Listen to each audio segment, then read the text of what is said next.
everybody, it's Lon.TV, and typically on the channel we look at small, cheap, and lightweight laptops. Today we're looking at something big, heavy, and a little bit more expensive. This is the Ideapad Y700, and this is a gaming laptop designed really to play most of the current generation games that are out there, and it actually does it very well. Now this one is their mid-range model. They usually let me borrow their mid-range ones. I always try to get the low-end ones, but they typically only have the mid-range to lend out. So this one is about $1,200 as you see it, but there is one available that starts at under $1,000 with actually pretty similar specifications. So I'll go through this one, but talk about that inexpensive one as we go through everything. So this has an NVIDIA 960M GPU, a GTX 960M, so pretty current mobile graphics processor from NVIDIA.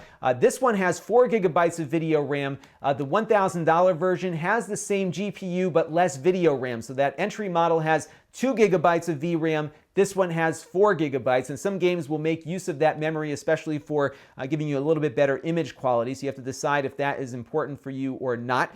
This one has 16 gigabytes of DDR4 RAM. The inexpensive one has 8 gigabytes of DDR4 RAM. This one has a Skylake quad-core i7 processor built in, so a really monstrous new mobile processor from Intel, the 6th generation chip, i7 2.6 gigahertz to 3.5 gigahertz. The entry-level model has a dual-core i5 Skylake processor, and what's interesting is a lot of games really depend more on the GPU than they do on the CPU, and in that measurement, the low-end model has the same graphics chip on board, so you may not see a huge performance difference between the i7 and the i5. I know a lot of gamers are very happy with their i5 processors.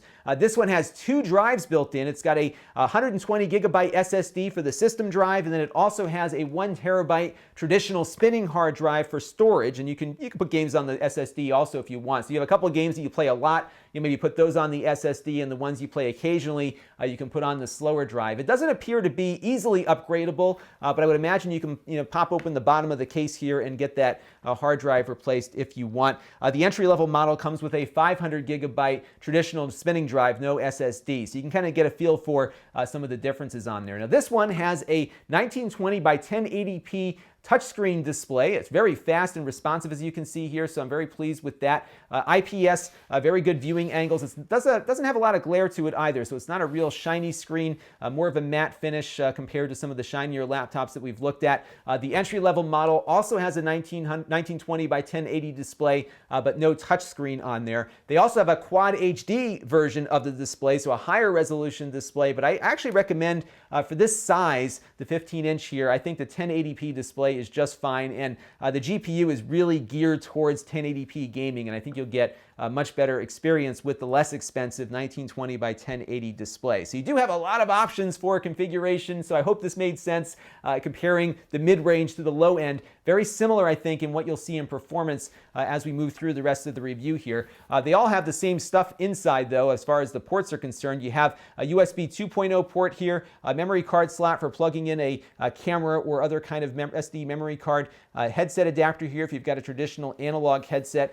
The keyboard is that Lenovo curved key design. It feels very similar to their other Ideapad laptops that we've looked at here on the channel. I am not crazy about the trackpad, though. It does require a lot of, you have to really push down far to get a click on it, so I'm often having to find myself like double clicking a lot because I'm not getting the clicks right on this thing. I like a little less depth to my click pad here, so just keep that in mind there. The trackpad isn't great, but I think for a lot of gamers, you have your own gaming mouse, which you'll probably end up using. It's about 5.7 pounds, by the way, so definitely a little bit heavier than many other laptops we've looked at. 2 USB 3.0 ports here. You have an HDMI port there for plugging in external displays, and you have a gigabit Ethernet there too. I should also mention that the keyboard is backlit. It's got this red backlight to it. You can adjust the brightness a little bit, but you can't change the color of individual keys. You're not going to get that gaming keyboard kind of experience, but it is backlit, and you can see what that looks like here in a darker environment than I'm currently shooting. A nice red hue to it overall. Really nice sounding speakers on here, actually, because you have so much room. You can actually get some decent sound out of here, so I'm very pleased with the not only the loudness of the sound, but also the depth of it. I did want to point out something on the bottom here, because when you get it, all of these ventilation ports are covered up with plastic. So you definitely want to rip those pieces of plastic off when you get this thing out of the box, because you want to keep this thing breathing. It's also very critical to, especially if you're gaming and really pushing the GPU and CPU, is to put it on a flat surface like a desk so these things can breathe, because really the performance is going to be dependent on how cool this thing can keep its chips. And I have found that if I have it on a nice flat surface, it really doesn't seem to be having any thermal performance declines as you're playing with it. So keep it on something nice and flat. Make sure you don't have any like carpet or anything underneath it, because that's really going to gum up the works and potentially result in overheating, or at minimum a performance degradation as you are playing with it. It does have a very nice metal casing here. It's really very well built. It feels very solid. Really nice quality build to it, and again, a little bit heavier than you might be accustomed to on current laptops. So now what I'm going to do is turn it off. I want to boot it up to show you how fast it boots up off that SSD. Then we'll play a few games and do some benchmarks on it too, so let's take a look.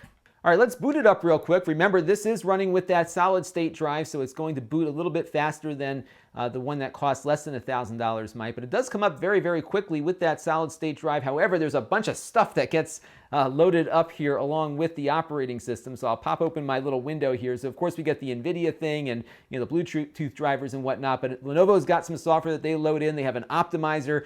They have their little software support center thing that comes in to keep the drivers up to date. And then of course you've got the McAfee virus scanner, and you can get a feel for some of the things that kind of come pre-installed on here initially when you get it. So, it's not necessary, I don't think, to install all this extra stuff, especially on a gaming PC where the clientele is a little bit more savvy. So I would like to see kind of like a Microsoft Edition version of this that is very clean and just has the basic drivers on there. But there will be some things you might want to get out of there, especially the McAfee virus scanner, because it is constantly nagging me to update my subscription and check this and check that. I usually just go with the stock Windows Defender typically in these installations when I do them, because I tend to be careful online. But let's take a look though at its gaming prowess. We're going to look at Grand Theft Auto 5, some Rocket League, some Minecraft, and then we'll do a couple of benchmarks on it too. All right, here we are playing Grand Theft Auto 5, and it looks beautiful on here. We are running at 1920 by 1080. You'll see my frame rate up in the upper left-hand corner of the screen here. I am running with a 30 frames per second video capture system, which is what I use here in my studio. So unfortunately, you're not going to get the full frame rate as we're doing this review, but I have uploaded some capture footage from this laptop at 1080p 60, so you can see how well it renders and how smooth it can play back this game, so you get a better feel for it. I did not turn VSync on, so you might see some clipping on that file as well, but this does give you an idea as to what it's capable of, and this is a really beautiful game. I really am just amazed by the level of detail that went into every inch of this city that they put together here, but you can get a real feel for how well it can run. Now, this is not at the full settings, so we're not getting the best possible image quality out of this because I wanted to get that 60 frames per second, or at least that solid 60 frames per second frame rate. So I'll go into my settings real quick so you can see exactly how we configured this, so you can get a feel for whether or not this will meet your requirements as a laptop. So this is what I set it to. I did turn down some of the MSAA and the FXAA stuff, some of the anti-aliasing to get the kind of frame rate that we're getting. You can get better image quality, but that will reduce your frame rate. So it's a choice between quality or frame rate here, which is always the decision you have to make. So when I did add those higher end settings on there, I could definitely get some nice images, but we were looking at 20 or 30 frames per second. So depending on how nice you want it, you will see a frame rate reduction, but this is really how I was able to achieve a solid 60 frames per second, which is using those settings you just saw there a minute ago. So that is GTA 5, but it does run very, very nicely on here, and pretty nice performance on a portable computer. I do think, though, that you may want to consider the 4 GB option, because we are using settings to get this image quality at this frame rate that go beyond the 2 GB that come on the base model. So you may want to splurge for a little bit more video RAM on there. Let's take a look now at Rocket League. All right, here we are on Rocket League. You can see the settings that I have set up here. We're at 1920 by 1080. I've turned everything up to custom and turned off vertical sync, so we can see if we can keep our 60 frames per second performance with these high settings. And it looks like we are doing just that. You can see up in the upper left-hand corner, I haven't seen it dip below 62 often here, so it's down to 50 right there. So you'll get, roughly around 60 frames per second at full settings, and of course you can tweak it further to get better performance out of there if you want. Again, just like the other game, I have capture footage up on the playlist here, so if you want to see exactly how it looks at this frame rate, you can do that. And yes, I am a terrible Rocket League player, as I am with most games that I play. It's often hard to talk and play games at the same time. And I know a lot of you are going to be wondering, so Minecraft is up next. All right, we've got Minecraft running here because we do that on every PC review on the channel, and this one certainly performs a lot better than those $200 computers we look at. We're seeing frame rates well above 100 frames per second most of the time here as we're floating around this world, so I think you'll have some very good Minecraft performance on here, no doubt about it. Look at that, over 200 frames per second right now. So very good performance. This is running with the Optifine plugin, real apples to apples comparison with our $200 PCs too. So you can see how things scale as you throw more hardware and money at a problem. Now I want to do a couple of benchmarks with the 3D Mark benchmark suite. We're going to compare it to my gaming PC over there and get a feel for how a 960M compares to a comparably priced desktop configuration.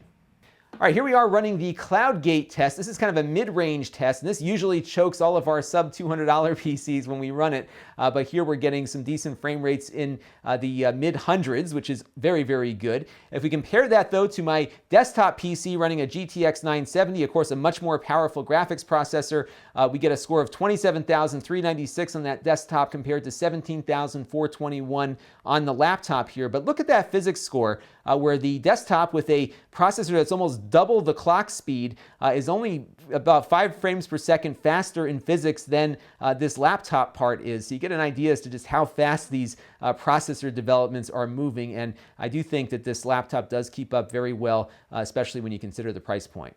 And this next test is the Firestrike test, which is a little bit more demanding. They have 3 versions of this test. This is the low-end version of the test designed for high-performance single GPU PCs. And as you can see here, this is the second leg of that test. We're getting about anywhere from 15 to 25 frames per second. So certainly nowhere near 60, but I wouldn't expect that. In fact, my high-end gaming PC really struggles on this one too. On the final score, though, we get 4,002 on this one compared to 10,397 on my more powerful desktop PC, but that one can barely get close to 60 on the first test and less than 60 on the second one. But again, look at the physics score, very, very close, and really indicative of how really efficient these new Skylake processors are compared to Broadwell desktop chips. Pretty remarkable performance out of these things, moving along very, very quickly as things are developing in the processor world. So that is the Lenovo Y700 gaming laptop. I am quite impressed with its performance. It's definitely in the middle of the road when you look at what you might be able to get for around the same price on a desktop PC if you build it. But this is a laptop that you can carry with you, and I think it's pretty impressive. So I've been pretty pleased with what we're seeing out of here, especially for the price. So again, $1,200 as you see it here. I think you could probably get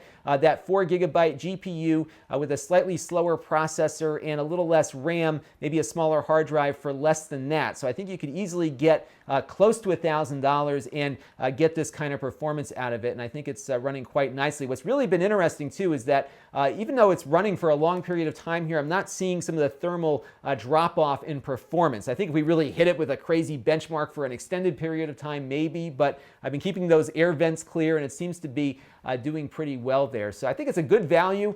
Feels like it's pretty well built. You can, of course, run it on the battery, but I don't recommend it. You won't get too much time, especially if you're running this kind of stuff on there. But just overall, I think it's a good value and a good gaming laptop if you're in the market for one. I should say that this is the first gaming laptop I have looked at on the channel. I've been waiting for them to get into this more affordable price point while still offering performance that is actually better than what you might expect. So this is the first of these that I'm looking at. I'll try to get in a few more. So if you have recommendations for things that are mass market kind of computers around the same price, do let me know. We'll see if we can get a few more into review. This is Lon.TV. Thanks for watching. This channel is brought to you by the generosity of my Patreon supporters. If you find the channel helpful, you too can contribute for as little as $1 a month. Visit Lon.TV/Patreon to learn more.